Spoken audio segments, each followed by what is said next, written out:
Welcome എന്ന് പറയുന്നത് ഒരു പ്രണയകഥയാണ്. ഉമർ ഇബ്നുൽ ഖത്താബ് റളിയല്ലാഹു അൻഹു റസൂൽ സല്ലല്ലാഹു അലൈഹി വസല്ലമക്ക് പറഞ്ഞു കൊടുത്ത കഥയാണ്. നബിയെ, ഞാൻ ഇസ്ലാമിലേക്ക് വരുന്നതിന് മുന്നേയുള്ള സംഭവമാണ് പറയുന്നത്. അന്ന് ഞാനൊരു വീരശൂര പരാക്രമിയായിരുന്നു. ഒന്നിനെയും എനിക്ക് ഭയമില്ലായിരുന്നു. എല്ലാവരും എന്റെ പേര് കേൾക്കുമ്പോൾ തന്നെ കിടുകിട വിറക്കുമായിരുന്നു. ഉക്കാള ചന്തയിൽ ഗുസ്തി മത്സരത്തിൽ ഞാനായിരുന്നു എല്ലാ പ്രാവശ്യവും വിജയിക്കാറുള്ളത്. ആർക്കെങ്കിലും എന്തെങ്കിലും പ്രശ്നം വന്നാൽ അടിയുണ്ടാക്കാൻ വേണ്ടി എല്ലാവരും എന്നെ തിരിഞ്ഞു വരും. ഞാൻ അവരോടൊപ്പം കൂടി എല്ലാവർക്കും വേണ്ടത് ചെയ്തു കൊടുക്കും. അന്വേഷിച്ചു വരുന്നവർക്ക് എന്നെ കണ്ടെത്താൻ വേണ്ടി ഞാനൊരു താവളം കണ്ടെത്തി. ജബൽ ഖുബൈസ് മലയുടെ തായ്ഭാഗത്ത് ഒരു ഗുഹയുണ്ടായിരുന്നു. അതായിരുന്നു എന്റെ താവളം. അതിലൂടെ വല്ല യാത്രക്കാരോ മറ്റോ പോവുകയാണെങ്കിൽ അവരെ ഞാൻ ഉടൻ പേടിപ്പിക്കും. എന്നിട്ട് അവരുടെ കയ്യിലുള്ളതെല്ലാം ഞാൻ പിടിച്ചു വാങ്ങുമായിരുന്നു. ഒരു ദിവസം ഞാൻ തായ്വാരത്ത് ആരോ വരുന്നുണ്ടോ എന്ന് പ്രതീക്ഷിച്ച് കിടക്കുകയായിരുന്നു.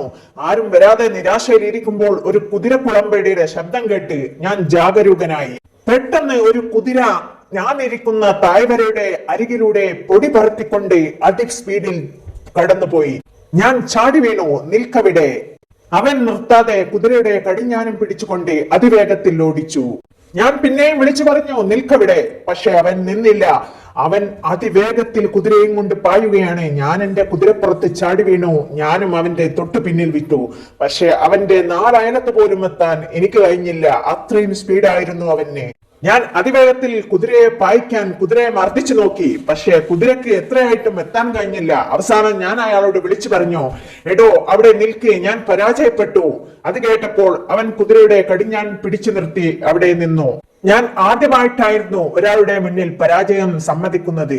നീ ആരാണ്? അപ്പോൾ അയാൾ ചോദിച്ചു, നീ ആരാണ്? അപ്പോൾ ഉമർ പറഞ്ഞു, ഞാനാണ് ഖത്താബിന്റെ മകൻ ഉമർ. വീരശൂര പരാക്രമിയായ ഞാനാണ് ഉക്കാള ചന്തയുടെ നായകൻ. എന്നെ തോൽപ്പിച്ച് ഒരാൾക്കും രക്ഷപ്പെടാൻ പറ്റില്ല. എന്റെ കയ്യിലുള്ള ഈ വാൾ എന്തിനാണെന്ന് അറിയുമോ? ഇത് വെറുതെ കൊണ്ടു തടുക്കാനുള്ളതല്ല, എന്നെ എതിർക്കുന്നവർക്കുള്ളതാണ്. ഞാൻ എന്റെ വാളിന്റെ മൂർച്ച നോക്കൽ ആരുടെയോ ഒട്ടകത്തെ വെട്ടിയിട്ടാണ്. അത് മുറിയുന്നില്ലെങ്കിൽ ആ വാൾ ഞാൻ വലിച്ചെറിയും. പക്ഷെ ഞാൻ എന്ത് ചെയ്താലും ഒരാളും എന്നോട് ചോദിക്കാൻ വരില്ല. എല്ലാവർക്കും എന്നെ പേടിയാണ്. ഇത് കേട്ടപ്പോൾ യാത്രക്കാരൻ, ഓഹോ, ഞാനും കേട്ടിട്ടുണ്ട് ഉമറിനെ പറ്റി. വീരശൂര പരാക്രമിയായ ഉമറിനെ പറ്റിയാണ് ഞാൻ കേട്ടത്. അത് നീയാണെന്ന് ഞാൻ പ്രതീക്ഷിച്ചില്ല. ഒരു യാത്രക്കാരനെ പിടിച്ചു വെക്കാൻ പോലും പറ്റാത്ത നീയാണോ വീരശൂര പരാക്രമി? ഞാൻ ആദ്യമായിട്ടായിരുന്നു റസൂലെ ഒരാളുടെ മുന്നിൽ തോറ്റത്. ഞാൻ അവനോട് ചോദിച്ചു, നീ എങ്ങോട്ടാണ് പോകുന്നത്? പറയൂ. അങ്ങനെ മാന്യമായിട്ട് സംസാരിക്കൂ. എന്നാൽ ഞാൻ പറയാം, എന്റെ പേര് അബ്ദുല്ലാഹ് ഇബ്നു സഹറ എന്നാണ്. റോമിലെ പ്രധാനമന്ത്രി സഹറയുടെ മകനാണ് ഞാൻ.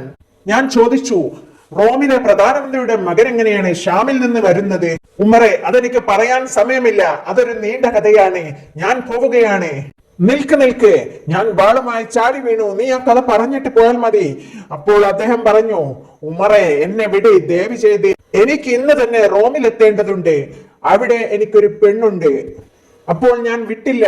അവനെ കൊണ്ട് മുഴുവൻ കഥയും ഞാൻ പറയിപ്പിച്ചു. അവൻ പറയാൻ തുടങ്ങി, റോമിലെ കൊട്ടാരത്തിലായിരുന്നു ഞാൻ മാതാപിതാക്കളോടൊപ്പം താമസിച്ചിരുന്നത്. എനിക്ക് 5 വയസ്സായപ്പോൾ അവിടുത്തെ രാജാവിനൊരു പുത്രി ഉണ്ടായി. അവളുടെ പേര് ഉമൈമ എന്നായിരുന്നു. ഞങ്ങൾ രണ്ടുപേരും ഒരുമിച്ചായിരുന്നു കളിച്ചതും വളർന്നതുമെല്ലാം. ഒരു ദിവസം രാജാവ് മന്ത്രിയോട് പറഞ്ഞു, മന്ത്രി, താങ്കളുടെ പുത്രനെ കൊണ്ട് എന്റെ മകളെ അവർക്ക് പ്രായപൂർത്തിയാവുമ്പോൾ നമുക്ക് വിവാഹം കഴിപ്പിക്കാം. മന്ത്രി പറഞ്ഞു, അങ്ങേക്ക് സമ്മതമാണെങ്കിൽ എനിക്കും സമ്മതമാണ്. നമ്മൾ ആരാണ് ജീവനോടെ ഉണ്ടാവുക എന്ന് നമുക്ക് പറയാൻ പറ്റില്ലല്ലോ. നമുക്ക് വാക്കാൽ പറഞ്ഞാൽ പോരാ, ഒരു ഉടമ്പടി തയ്യാറാക്കാം. അപ്പോൾ രാജാവ് പറഞ്ഞു, നീ ബുദ്ധിമാനായ മന്ത്രിയാണ്. നാളെ നമുക്ക് ദർബാർ ഹാളിലേക്ക് എല്ലാവരുടെയും മുന്നിൽ വെച്ച് നമുക്ക് ഉടമ്പടി തയ്യാറാക്കാം. അങ്ങനെ പിറ്റേന്ന് എന്നെ കുളിപ്പിച്ച് നല്ല വസ്ത്രമെല്ലാം അണിപ്പിച്ച് ദർബാർ ഹാളിൽ കൊണ്ടുപോയി രാജകുമാരിയെയും കൊണ്ടുവന്നിരുന്നു. അങ്ങനെ എല്ലാവരുടെയും മുന്നിൽ വെച്ചും ഉടമ്പടി തയ്യാറാക്കി. രാജാവും മന്ത്രിയും ഓരോ കോപ്പി കൈവശം വെച്ച് അങ്ങനെ സഭ പിരിഞ്ഞു. കരാർ ഒപ്പിട്ടു. ഏറെ കാലം കഴിയുന്നതിന് മുന്നേ എന്റെ വാപ്പ മരിച്ചു. അങ്ങനെ പുതിയ മന്ത്രിയെ തെരഞ്ഞെടുത്തു. പുതിയ മന്ത്രിയും അവരുടെ കുടുംബവും കൊട്ടാരത്തിൽ വന്നതോടുകൂടി പഴയ മന്ത്രിയെയും അവന്റെ മക്കളെയും എല്ലാവരും അവഗണിച്ചു. ഞങ്ങളുടെ സന്തോഷമെല്ലാം പോയി. ആത്മാഭിമാനിയായ എന്റെ ഉമ്മ ഒരു രാത്രി എന്റെ കൈയും പിടിച്ച് ഇറങ്ങി നടന്നു. അങ്ങനെയാണ് ഞങ്ങൾ ഷ്യാമിലെത്തിയത്. അവിടുത്തെ നല്ലവരായ ജനങ്ങൾ ഞങ്ങൾക്കൊരു വീട് പണിത് തന്നു. എന്റെ ഉമ്മ എന്നെ പോറ്റാൻ പുറത്തെല്ലാം ജോലിക്ക് പോയിരുന്നു. എനിക്ക് പക്വത വന്നപ്പോൾ പിന്നെ ഞാനും ജോലിക്ക് പോയി തുടങ്ങി. റോമിലെ പ്രധാനമന്ത്രിയുടെ മകനായിരുന്ന എന്റെ ജോലി എന്താണെന്ന് അറിയുമോ ഉമറെ? ഷ്യാമിലെ ചന്തയിൽ കാഫിലക്കൂട്ടങ്ങൾ വരാറുണ്ട്. അവർക്ക് വരുന്ന ചരക്കുകൾ കയറ്റിക്കൊടുക്കുകയും ഇറക്കുകയുമാണ് എന്റെ ജോലി. കാഫിലക്കൂട്ടം എന്ന് പറഞ്ഞാൽ കച്ചവട സംഘങ്ങൾ പല നാട്ടിൽ നിന്നും ചന്തകളിലേക്ക് എത്തുമായിരുന്നു. നിനക്ക് ആ പെണ്ണിനെ വിട്ടുകൂടെ? വേറെ എത്ര പെണ്ണുങ്ങളുണ്ട്?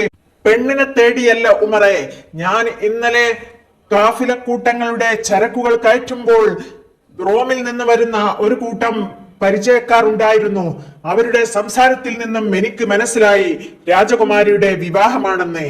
എന്നോട് ചെയ്ത കരാർ ലംഘിച്ച് അവളെ മറ്റൊരാൾക്ക് വിവാഹം ചെയ്തു കൊടുക്കുന്നു.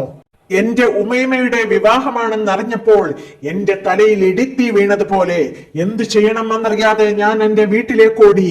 എനിക്കൊരു സമാധാനവും കിട്ടുന്നില്ല. അങ്ങനെ ഞാൻ ചുമരിലേക്ക് നോക്കിയപ്പോൾ എന്റെ വാൾ അവിടെ തൂങ്ങിക്കിടക്കുന്നത് കണ്ടു. ഞാൻ ആ വാൾ മൂർച്ച കൂട്ടി. ഞാൻ റോമിലേക്ക് പോവുകയാണ്. എന്റെ ഉമൈമയെ വിവാഹം ചെയ്യുന്ന ആളുടെ തല വെട്ടാൻ വേണ്ടിയിട്ടാണ് ഞാൻ പോകുന്നത്. ഇന്ന് രാത്രിയാണ് മംഗല്യം. അതിനു മുന്നേ എനിക്കവിടെ എത്തണം. ഉമർ റളിയല്ലാഹു അൻഹു പറഞ്ഞു, എങ്കിൽ ഞാനും വരാം നിന്റെ കൂടെ. അവിടെ എന്തായാലും അടിയും ഇടിയും ഉണ്ടാവുമല്ലോ. അപ്പോൾ ഞാൻ അവരെ എതിർക്കുകയും ചെയ്യാം, നിനക്ക് ഉമൈമയെ കൂട്ടുകയും ചെയ്യാം. വേണ്ട ഉമറെ, അത് ശരിയാവില്ല. എനിക്ക് എന്റെ കുതിരയും കൊണ്ട് സ്പീഡിൽ പോകണം. നീ വന്നാൽ നിന്റെ കുതിരക്ക് സ്പീഡില്ല, അതുകൊണ്ട് നീ വരണ്ട. അപ്പോൾ ഉമർ പറഞ്ഞു, നമുക്ക് ഒരുമിച്ച് വിട്ടാൽ മതിയല്ലോ. അങ്ങനെ നിർബന്ധിച്ചപ്പോൾ കൂടെ പോവാൻ റെഡിയായി. അങ്ങനെ രണ്ടുപേരും കൂടി ഒരേ സ്പീഡിൽ കുതിരയെ വിട്ടു. അപ്പോൾ അബ്ദുള്ള പറഞ്ഞു, കുറെ ദൂരം ചെന്നപ്പോൾ, ഇങ്ങനെ പോയാൽ ഇന്ന് രാത്രി നമുക്ക് അവിടെ എത്തില്ല, അതുകൊണ്ട് ഒന്നും കൂടി സ്പീഡാക്കണം. ഉമറെ, എന്റെ കുതിര മുന്നിലായാൽ എന്നെ പുറകിൽ നിന്നും വിളിക്കരുത്. അങ്ങനെയായാൽ നീ തിരിച്ചു പോകണം. അങ്ങനെ ഞങ്ങൾ പോയപ്പോൾ അബ്ദുള്ള എന്നിൽ നിന്നും കുറെ ദൂരമായി. അപ്പോൾ ഞാൻ വിളിച്ചു പറഞ്ഞു, അബ്ദുള്ള അവിടെ നിൽക്ക്, ഒരു കാര്യം പറയാനുണ്ട്. കുറെ നിർബന്ധിച്ചപ്പോൾ അവൻ നിന്നു. ഞാൻ പറഞ്ഞില്ലേ ഉമറെ, എന്നെ പിന്നിൽ നിന്നും വിളിക്കരുതെന്ന്, എനിക്ക് സമയമില്ല. അപ്പോൾ നീ എന്തിനാണ് വിളിച്ചതെന്ന് ചോദിച്ചപ്പോൾ ഉമർ പറഞ്ഞു, ഞാനുമുണ്ട് നിന്റെ കൂടെ. അപ്പോൾ അബ്ദുള്ള പറഞ്ഞു, ഉമറെ, നീ ഒരു സംഭവമാണ്, ഇനി നിന്നെയും കൊണ്ട് ഞാൻ പോകുന്നുള്ളൂ. അങ്ങനെ അവർ രണ്ടുപേരും തിരക്കിട്ട് റോമിലേക്ക് പോയി. കുതിരയുടെ സ്പീഡ് കൊണ്ട് ഞാൻ ആകെ പേടിച്ചു പോയി. പക്ഷേ അബ്ദുള്ള അതൊന്നും ശ്രദ്ധിച്ചില്ല. അങ്ങനെ ഞങ്ങൾ റോമ പട്ടണത്തിലെത്തി. ഞങ്ങൾക്ക് വിശപ്പും ഉണ്ടായിരുന്നു. അങ്ങനെ നോക്കുമ്പോൾ അവിടെയുള്ള എല്ലാ കടകളും അടച്ചിട്ടിരിക്കുകയാണ്. തിരക്കുള്ള അങ്ങാടിയിൽ എല്ലാവരും തിരക്കിട്ട് എങ്ങോട്ടോ പോവുകയാണ്. പെൺകുട്ടികൾ തലയിൽ പൂക്കുട്ടയും ആടിയിട്ട് പോകുന്നുണ്ട്. എല്ലാവരും രാജകുമാരിയുടെ കല്യാണത്തിന് പോവുകയാണ്. രാജകുമാരിയുടെ ഓർഡർ ഉണ്ടായിരുന്നു, ഏറ്റവും നല്ല പൂമാല കോർക്കുന്നവർക്ക് സ്വർണ്ണ നാണയങ്ങൾ സമ്മാനം. അങ്ങനെ ആ നാട്ടിലെ എല്ലാ വീടുകളിലും തിരക്കിട്ട് പൂമാലകൾ കോർക്കുകയും കൊണ്ടുപോവുകയുമായിരുന്നു. നബിയെ, ഞങ്ങൾക്കാണെങ്കിൽ വിശന്നിട്ട് കണ്ണു കാണാൻ വയ്യ, എവിടെയൊന്നും ഭക്ഷണം കിട്ടുന്നുമില്ല. അപ്പോൾ അബ്ദുള്ള പറഞ്ഞു, നമുക്ക് ഏതെങ്കിലും വീട്ടിൽ പോയി ചോദിക്കാം. അങ്ങനെ ഞങ്ങൾ ഓരോ വീടും കയറിയിറങ്ങി. എല്ലാവരും പൂമാല ഉണ്ടാക്കുന്ന തിരക്കിലും കൊട്ടാരത്തിലേക്ക് പോകാനുള്ള തിരക്കിലുമായിരുന്നു. അവസാനം ഞങ്ങൾ ഒരു വൃദ്ധയുടെ വീട്ടിലെത്തി. ആ വൃദ്ധ പൂമാല കോക്കുകയായിരുന്നു. അവരോട് ഞങ്ങൾ ഭക്ഷണം ചോദിച്ചു. അവിടെ ഒന്നുമില്ലെന്ന് പറഞ്ഞു. അബ്ദുള്ള പറഞ്ഞു, ഉമ്മാമ്മ, ഞങ്ങൾക്ക് അല്പം ഭക്ഷണം ഉണ്ടാക്കി തരുമോ? ഉമ്മാമ്മയുടെ മാല ഞങ്ങൾ കോക്കാം. അങ്ങനെ ആ വൃദ്ധ സമ്മതിച്ചു. അവർ ഭക്ഷണം തയ്യാറാക്കാനായി അടുക്കളയിലേക്ക് പോയി. ആ സമയത്ത് അബ്ദുള്ള കുട്ടയിലുള്ള പൂ നിലത്ത് ചെരിഞ്ഞു. അപ്പോൾ ഞാൻ ചോദിച്ചു, എന്തിനാണ് അവരുടെ പൂ നശിപ്പിക്കുന്നത്? അപ്പോൾ അബ്ദുള്ള പറഞ്ഞു, പൂവുണ്ടാക്കി കൊടുക്കാൻ നമ്മൾ ഏറ്റതല്ലേ, പൂമാല നമുക്ക് കെട്ടിക്കൊടുക്കാം. അങ്ങനെ അബ്ദുള്ള പൂമാല കെട്ടാൻ തുടങ്ങി. ഞാൻ അതും നോക്കി അടുത്തിരുന്നു. വളരെ മനോഹരമായിട്ട് അവൻ ആ പൂമാല കെട്ടിക്കൊടുത്തു. അപ്പോൾ ഞാൻ പറഞ്ഞു, അതിന്റെ ലോക്കറ്റ് ഭാഗം അവൻ ഒഴിച്ചിട്ടിരുന്നു, അതും കൂടി കെട്ടിക്കൊടുത്താൽ ആ സ്ത്രീക്ക് തന്നെ ഒന്നാം സമ്മാനം കിട്ടുമെന്ന് പറഞ്ഞു. അപ്പോൾ അവൻ ഒരു തോൽ കഷ്ണമെടുത്ത് അതിൽ എന്തൊക്കെയോ എഴുതി ചേർത്ത് അതിന്റെ ലോക്കറ്റിന്റെ സ്ഥാനത്ത് വെച്ച് പിടിപ്പിച്ചു. എന്നിട്ട് ആ മാല കൊട്ടയിൽ വെച്ചു. ഇതിന്റെ ബാക്കി അടുത്ത കഥയിൽ പറയാം ഇൻഷാ അല്ലാഹ്. ഇഷ്ടപ്പെട്ടാല് ലൈക്ക് ചെയ്യാനും സബ്സ്ക്രൈബ് ചെയ്യാനും മറക്കരുതേ. Thanks for watching.